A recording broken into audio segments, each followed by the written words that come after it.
आप राजकुमार भैया के बेटे हैं तो हमारा भी बेटा ही हुए आप। वो बोलता है कि मिल जाएगा तुम्हें पटा। चिंटू पांडे जी, मतलब आज से कुछ दिन पहले खेसारी लाल यादव के साथ एक बार और इनका विवाद हुआ था, और ये जो दोनों बाप बेटे आकर मिलकर सोशल मीडिया पर बवाल मचाए हैं ना, ये दोनों एक दिन लाइव आकर रो रहे थे।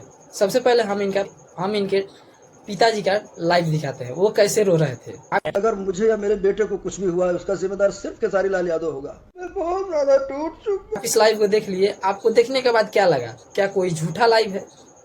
मतलब आपको यही लग रहा होगा ना कि झूठा लाइव है, तो आपके जानकारी के लिए बता दें कि ये झूठा लाइव नहीं है, ये सच का लाइव। चिंटू के पिताजी जो बहुत बड़े डायरेक्टर है भोजपुरी इंडस्ट्री का, वो आकर और चिंटू के बारे में बोल रहे थे कि अगर चिंटू पांडे को कुछ होता है तो सीरियस जिम्मेवार खेसारी लाल यादव होंगे। अगर आप हमारे चैनल पर नए हैं तो वीडियो को लाइक और चैनल को सब्सक्राइब जरूर कर दें। चलिए आगे बढ़ते हैं, और आगे बढ़ने के बाद बताते हैं हम आपको कि हाँ आखिर में क्यों लाइव आए थे।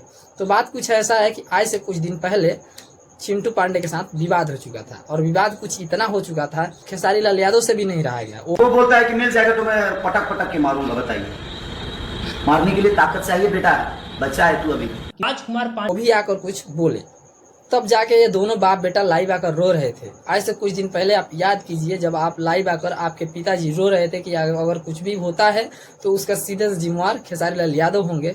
तो आप इस पे क्या कहेंगे? आप जो आज उंगली कर रहे हैं आकर भोजपुरी इंडस्ट्री में इतना बड़ा नाम शोहरत कमा लिए हैं, फिर आप एक दूसरे स्टार को उंगली कर रहे हैं। आपको पुरानी बातें भी सोच लेना चाहिए कि अगर जब पहले आप विवाद किए थे तब खेसारी लाल यादव के फैंस आपको कैसे रेले थे, वही रिलाई फिर से होगा। दोनों बाप बेटे का फिर से वही रिलाई होगा।